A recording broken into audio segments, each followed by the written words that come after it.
2,000 years later. Rahayu, halo.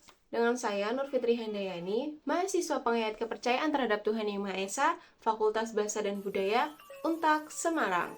Kali ini aku akan membahas tentang evaluasi pembelajaran dalam perspektif kurikulum 2013 atau yang biasa disebut K13. Nah, dibuatnya video ini itu untuk memenuhi penilaian pada kuliah evaluasi pembelajaran yang diampu oleh Bapak Sony Junaidi. Di sini yang akan kita bahas itu ada beberapa ya. Ada pendekatan penilaian, kemudian ada ruang lingkup, teknik dan instrumen penilaian, kemudian ada mekanisme dan prosedur penilaian, ada pelaksanaan dan pelaporan penilaian, kemudian ada karakteristik penilaian, kemudian ada bagaimana implementasi atau perencanaan, pelaksanaan dan evaluasi dari pembelajaran dalam K13 di tingkat SD, SMP, SMA atau SMK. Kemudian dibahas juga nanti kendala atau masalah apa serta solusinya apa saja yang bisa diberikan untuk di K13 ini. Yang akan kita bahas pertama di sini adalah tentang pendekatan penilaian dalam evaluasi pembelajaran dalam perspektif kurikulum 2013 didasarkan pada pendekatan formatif dan sumatif. Kurikulum 2013 adalah kurikulum yang diterapkan di Indonesia dengan fokus pada pengembangan kompetensi-kompetensi siswanya. Di sini ada beberapa pendekatan yang digunakan. Yang pertama ada pendekatan formatif, kemudian ada pendekatan sumatif.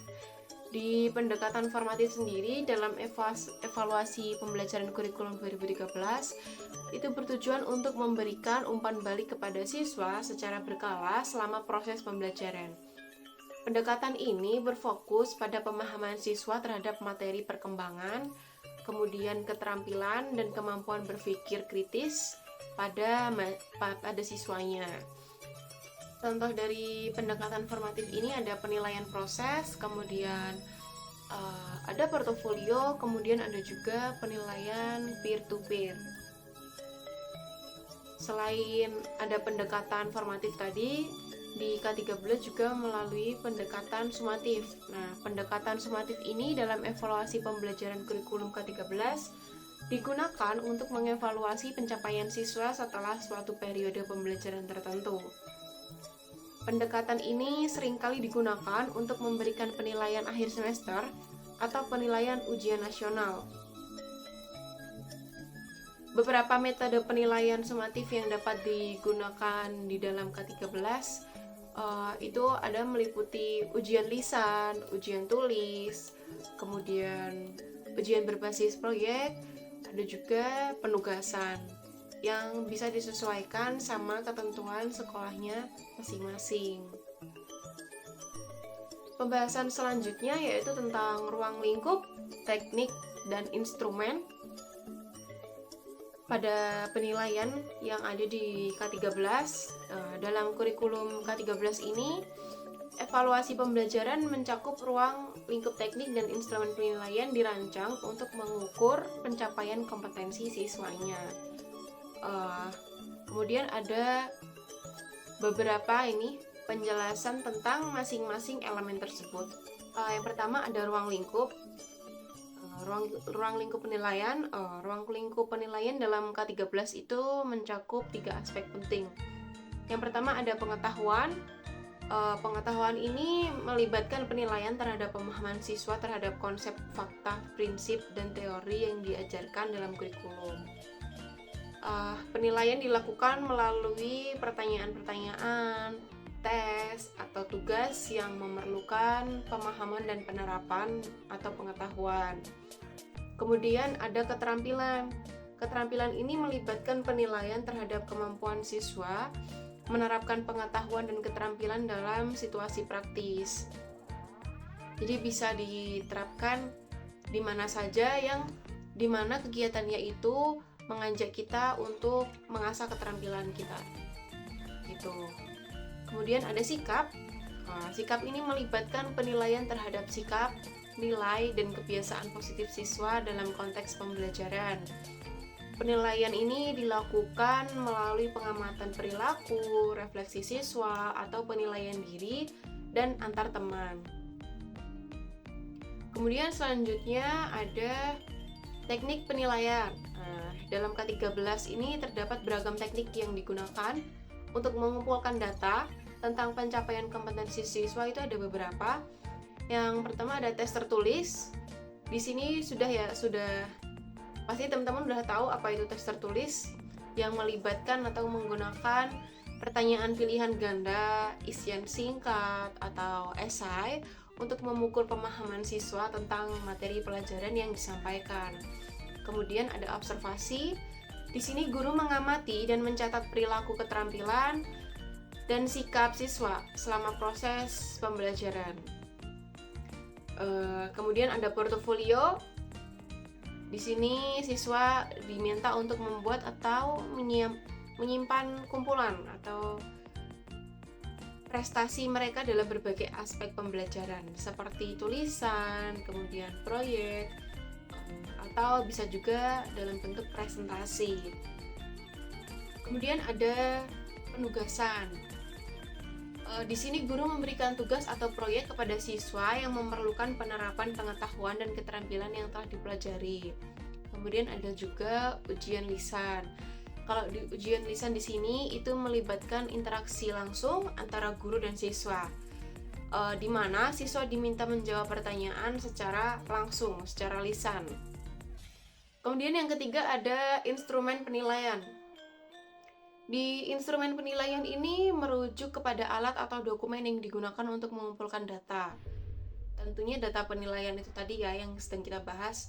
Dalam kurikulum K13 ini ada beberapa. Yang pertama ada rubrik. Rubrik itu bentuk tabel atau matriks yang menjelaskan kriteria dan tingkatan pencapaian yang diharapkan. Kemudian bisa juga menggunakan skala penilaian. Di sini penggunaan skala secara numerik atau deskriptif untuk mengukur tingkat pencapaian siswa terhadap kriteria penilaian yang ditetapkan.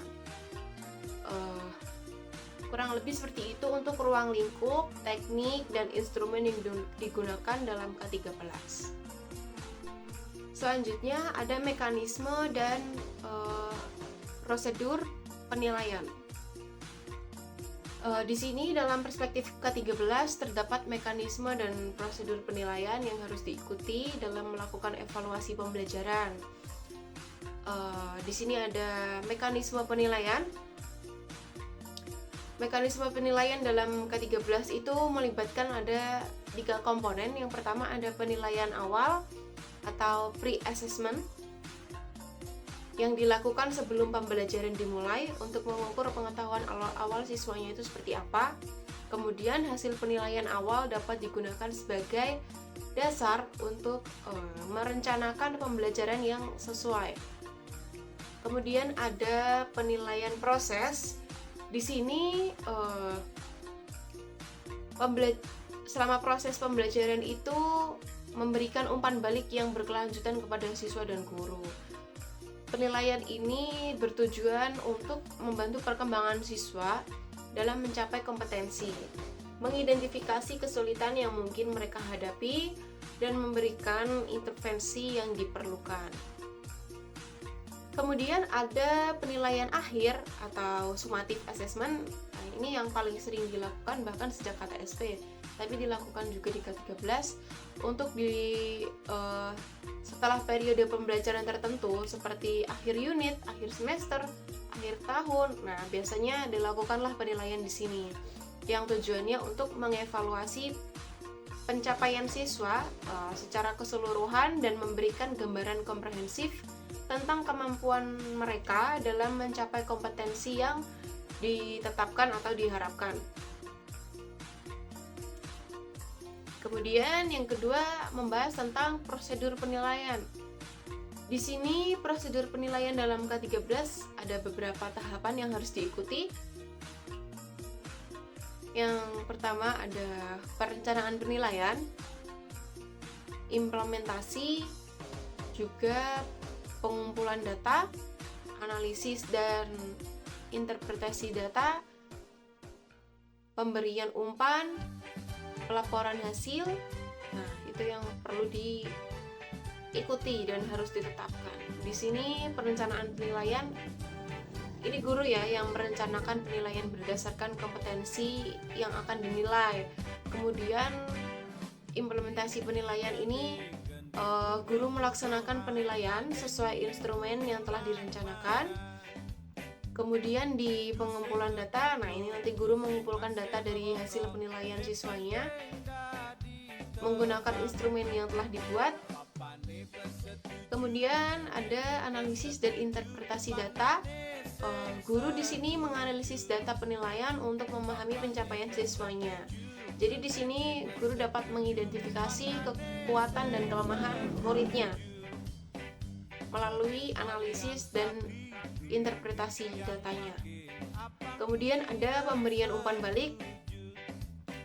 Di sini guru memberikan umpan baliknya kepada siswa berdasarkan hasil penilaian untuk membantu mereka memahami kemajuan mereka.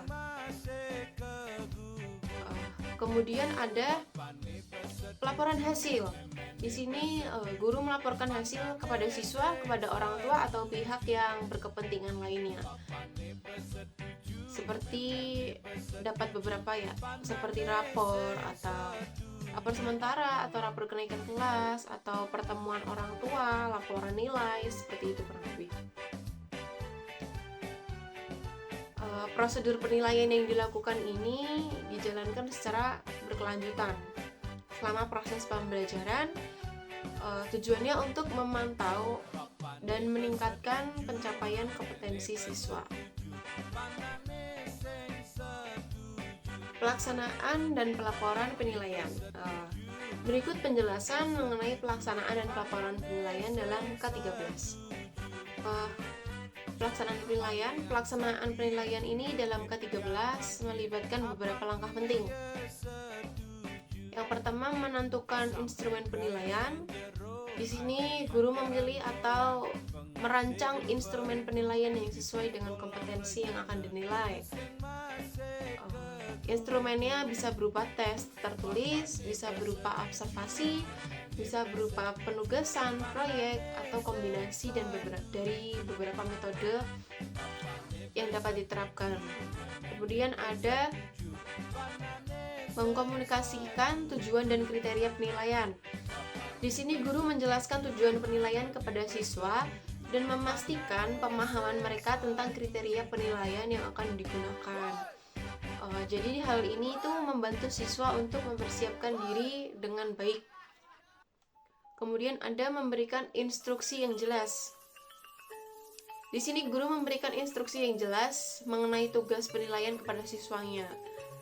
Instruksi ini tuh meliputi perincian tentang tugas, batas waktu, kriteria penilaian, kemudian harapan-harapan yang diharapkan itu nantinya seperti apa, bisa dijelaskan di sini. Kemudian ada memfasilitasi penilaian. Jadi guru itu sebagai pihak yang memfasilitasi penilaian dalam menjalankan tugas penilaian tersebut, dan dengan memberikan bantuan atau penjelasan jika diperlukan. Selain itu, guru juga dapat memberikan umpan balik formatif kepada siswa selama penilaian berlangsung. Kemudian ada mengumpulkan data penilaian. Jadi di sini itu siswa menyelesaikan tugas penilaian, guru mengumpulkan dan mencatat penilaian yang diperoleh dari siswa. Jadi data ini nantinya akan digunakan untuk menganalisis pencapaian siswa. Yang kedua yang akan dibahas yaitu pelaporan penilaian. Di sini pelaporan penilaian dalam K13 melibatkan penyampaian informasi hasil. Jadi penilaian kepada siswa, orang tua, atau pihak yang berkepentingan lainnya, dengan tujuan dari pelaporan penilaian adalah memberikan gambaran tentang pencapaian siswanya itu sampai mana sih gitu. Jadi penilaian itu terhadap kompetensi yang ditetapkan. Beberapa aspek yang perlu diperhatikan dalam pelaporan penilaian itu ada format pelaporan, kemudian ada informasi yang disampaikan, mencakup informasi pencapaian siswa, pengetahuan, keterampilan, dan sikap harus tertulis di situ. Kemudian ada umpan balik dan saran. Untuk pelaporan penilaiannya, umpan balik dan saran ini selain memberikan informasi tentang pencapaian siswa, pelaporan penilaian juga sebaiknya dilengkapi dengan umpan balik dan saran untuk membantu siswa meningkatkan prestasi mereka. Kemudian poin keempat, komunikasi dengan orang tua. Di sini pelaporan penilaian juga melibatkan komunikasi dengan orang tua ya, karena pendidikan itu tidak hanya di sekolah tapi juga di rumah. Jadi guru bisa menjadwalkan pertemuan dengan orang tua siswa atau wali muridnya untuk membahas hasil penilaian siswa dan memberikan saran untuk mendukung pelajaran di rumah. Penting untuk dicatat bahwa pelaksanaan dan pelaporan penilaian itu harus dilakukan secara transparan, adil, objektif, dan memperhatikan keberagaman siswa. Dan juga harus menghargai upaya apa yang telah dilakukan oleh siswa dan perkembangan individu yang telah berhasil dicapai selama pembelajaran. Di dalam karakteristik penilaian ini, dalam perspektif K13, itu terdapat beberapa karakteristik penilaian yang perlu diperhatikan dalam evaluasi pembelajaran. Yang pertama ada autentik. Di sini penilaian dalam K13 itu menekankan betapa pentingnya situasi nyata dan kontekstual dalam mengukur pencapaian kompetensi siswanya. Jadi penilaian yang autentik ini melibatkan penggunaan tugas atau proyek yang relevan dengan kehidupan nyata atau konteks dunia nyata. Misalnya, siswa dapat diminta untuk menghasilkan produk atau menyelesaikan masalah secara nyata, atau bisa juga berpartisipasi dalam situasi kehidupan nyata yang memerlukan penerapan pengetahuan dan keterampilan. Kemudian yang kedua ada holistik, di mana penilaian dalam K13 ini melibatkan siswa, melihat siswa sebagai individu yang memiliki beragam kompetensi dan potensi. Jadi tidak semuanya itu sama. Jadi oleh karena itu penilaian holistik ini melibatkan pengukuran komprehensif terhadap berbagai aspek pembelajaran, termasuk pengetahuan, keterampilan, dan sikap. Jadi hal ini itu membantu pemahaman yang menyeluruh tentang kemampuan siswa dan memberikan gambaran yang lebih lengkap tentang pencapaian mereka. Kemudian yang ketiga ada formatif dan sumatif. Seperti yang dijelaskan di awal, evaluasi pembelajaran K13 ini terdiri dari penilaian formatif dan sumatif ya. Kemudian yang keempat ada komprehensif, di mana penilaian dalam K13 ini mengacu pada pencapaian kompetensi siswa yang mencangkup pengetahuan, keterampilan, dan sikap. Kemudian ada yang kelima, karakter, di mana penilaian dalam K13 ini tidak hanya berfokus pada aspek akademik, tetapi juga pada pengembangan karakter siswa. Jadi penilaian karakter ini melibatkan penilaian sikap, nilai, dan perilaku positif siswa yang tercermin dalam pembelajaran atau selama di sekolah. Hal ini bertujuan untuk mengembangkan siswa secara holistik, termasuk aspek moral, etika, sosial, dan kepribadian. Kemudian yang keenam ada objektif dan subjektif. Jadi penilaian itu harus objektif dan subjektif ya, dengan memperhatikan karakteristiknya. Kurikulum K13 ini diharapkan dapat memberikan gambaran yang lebih komprehensif dan menyeluruh tentang pencapaian siswa serta membantu dalam pengembangan mereka secara holistik. Oke, kali ini kita akan membahas implementasinya ya. Implementasi evaluasi pembelajaran dalam K13 ini dari SD, SMP, SMA, atau SMK. Untuk tingkat SD, di sini ada perencanaan, yang dimana guru itu perlu untuk merencanakan penilaian yang sesuai dengan standar kompetensi dan kompetensi dasar pada masing-masing mata pelajaran. Ini meliputi pemilihan instrumen penilaian yang tepat seperti tes tertulis, kemudian observasi atau penugasan yang sesuai dengan tingkat perkembangan siswa di SD. Kemudian dalam pelaksanaannya, guru ini menjalankan penilaian sesuai dengan rencana yang telah dibuat. Ini melibatkan atau memberikan instruksi yang jelas kepada siswa tentang penilaian itu sendiri, di mana guru memfasilitasi siswa dalam menyelesaikan tugas dan mengumpulkan data penilaian. Kemudian pada evaluasinya, guru menganalisis dan mengevaluasi data penilaian untuk memahami pencapaian siswa secara individu dan kelompok, di mana hasil evaluasi ini digunakan untuk memberikan umpan balik kepada siswa, orang tua, dan menyusun rencana pembelajaran yang selanjutnya. Kemudian pada tingkat SMP, di sini perencanaannya guru perlu merencanakan penilaian yang mencakup aspek pengetahuan, keterampilan dan sikap yang sesuai dengan mata pelajaran tingkat kelas SMP tentunya. Instrumen penilaian yang digunakan ini harus menggambarkan situasi nyata dan mendorong pemahaman yang mendalam. Yang kemudian pelaksanaannya, guru ini melaksanakan penilaian dengan memastikan instruksi yang jelas dan memfasilitasi siswanya dalam menyelesaikan tugas, dan penilaiannya itu nanti difasilitasi. Kemudian penilaian itu dapat melibatkan tes, proyek, presentasi, diskusi, kelompok, lebih bervariatif ya kalau SMP. Kemudian penugasan tertulis juga bisa. Kemudian untuk evaluasinya, guru ini menganalisis dan mengevaluasi data penilaian untuk memahami perkembangan siswanya dalam mencapai kompetensi. Jadi hasil evaluasi ini digunakan untuk memberikan umpan balik kepada siswa, merencanakan intervensi yang diperlukan, kemudian untuk melaporkan hasil penilaian kepada orang tuanya. Pada tingkat SMA atau SMK, di perencanaan kurang lebih sama sebelumnya, hanya saja disesuaikan sama tingkat kelasnya. Untuk pelaksanaannya, gurunya memberikan instruksi yang benar, juga memfasilitasinya.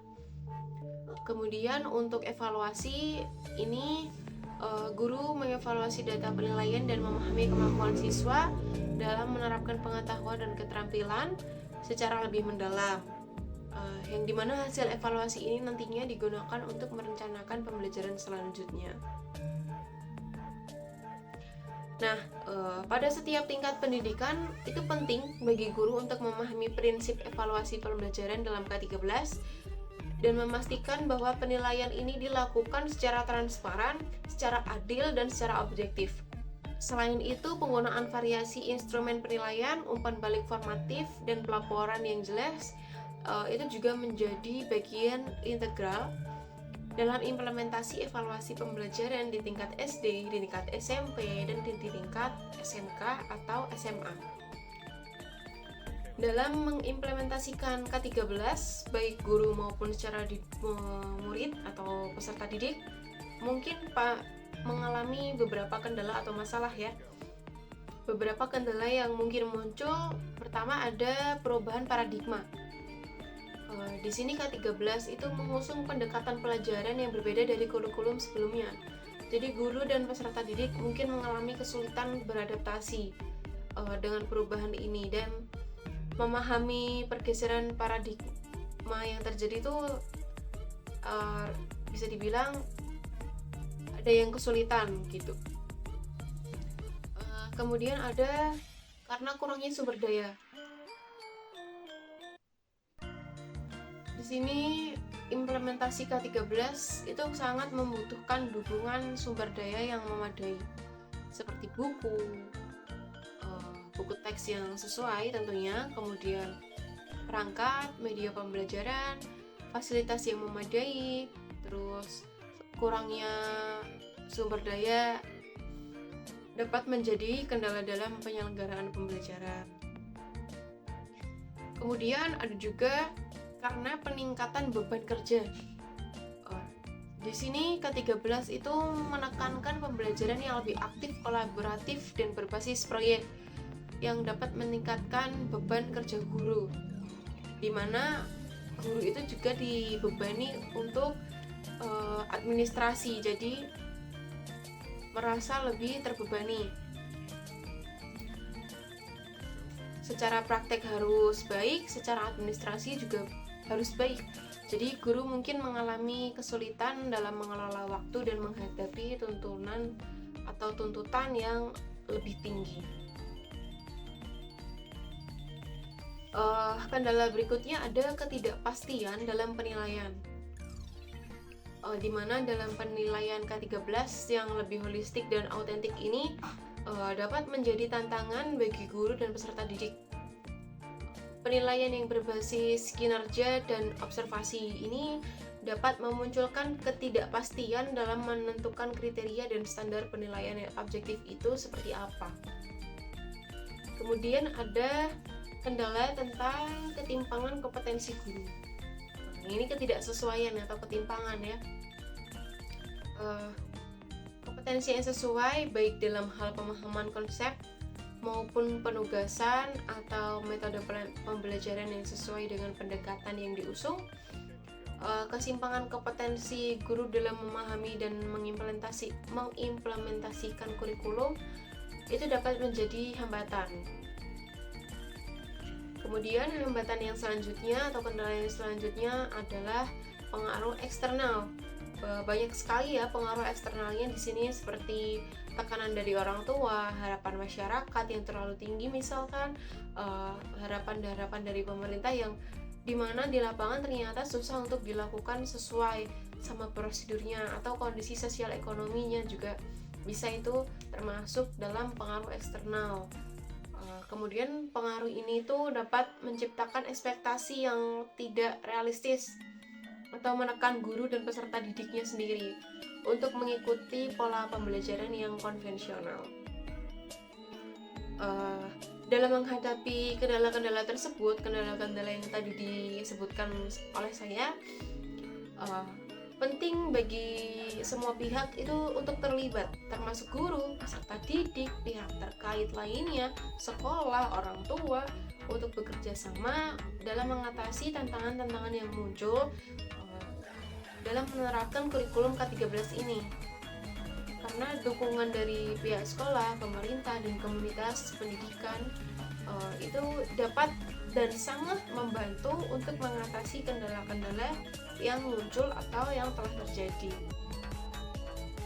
Setelah membahas adanya kendala tadi, tentunya kita harus memberikan solusi ya, atau solusi yang dapat ditawarkan untuk mengatasi masalah atau kendala yang muncul dalam mengimplementasikan 13 ini.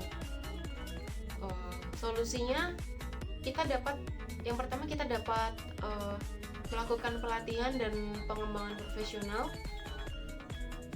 di mana di sini kita dapat memberikan pelatihan dan pengembangan profesional kepada guru untuk membekali mereka dengan pemahaman yang mendalam tentang K13.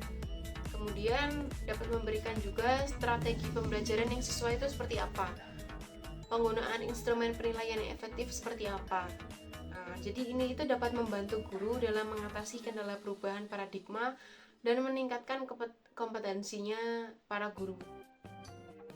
Kemudian solusi yang kedua, kita dapat melakukan peningkatan akses sumber daya, di mana di sini kita dapat menjamin akses yang memadai terhadap media-media atau instrumen yang digunakan dalam pembelajaran. Di sini kita dapat dilakukan dengan melibatkan pemerintah, sekolah, pihak terkait dalam memperoleh dan menyediakan sumber daya yang diperlukan. Di sini ada kolaborasi dan berbagi pengalaman, di mana mendorong kolaborasi antara guru dengan guru dalam menyusun dan berbagi pengalaman terkait implementasi K13. Jadi saling sharing gitulah ya. Kemudian berbagi ini dapat melalui forum diskusi, pertemuan, atau komunitas pembelajaran, atau guru dapat saling mendukung dengan berbagi ide dan mencari solusi bersama untuk mengatasi kendala yang mereka hadapi. Solusi berikutnya adalah bimbingan dan monitoring. Di sini memberikan bimbingan dan dukungan secara kontinu kepada guru dalam mengimplementasikan K13. Di sini bimbingannya itu dapat berupa supervisi, mentoring, atau pelatihan lanjutan yang difokuskan pada pemecahan masalah yang spesifik. Selain itu, melakukan monitoring dan evaluasi secara berkala terhadap implementasi K13 dapat membantu untuk mengidentifikasi kendala yang muncul dan menawarkan solusi yang lebih tepat. Kemudian solusi berikutnya ada partisipasi orang tua dan masyarakat. Kembali lagi bahwa sekolah itu bukan hanya muridnya dan urusan guru, tetapi urusan kita semua juga sebagai orang tua dan masyarakat di sekitarnya. Dimana di sini kita harus melibatkan orang tua dan masyarakat dalam mendukung implementasi K13 dengan meningkatkan komunikasi antara sekolah dan orang tua serta kolaborasi dengan masyarakat dapat sangat membantu untuk menciptakan pemahaman yang lebih baik tentang kurikulum dan membangun dukungan yang lebih kuat dengan masyarakat dan orang tua. Kemudian solusi berikutnya ada fleksibilitas dan implementasi. Di mana di sini mengakui bahwa setiap sekolah dan kelas memiliki konteks dan tantangan yang berbeda. Memberikan fleksibilitas dalam implementasi K13. Di sini guru dapat mengadaptasi strategi pembelajaran dan penilaian yang disesuaikan atau yang sesuai dengan kebutuhan dan karakteristik siswa mereka. Dengan mengadopsi solusi-solusi ini diharapkan dapat meningkatkan efektivitas implementasi K13 dan mengatasi kendala yang muncul. Kemudian penting untuk melibatkan semua pihak ya terkait dalam mendukung dan mendorong perubahan yang positif dalam pendidikan.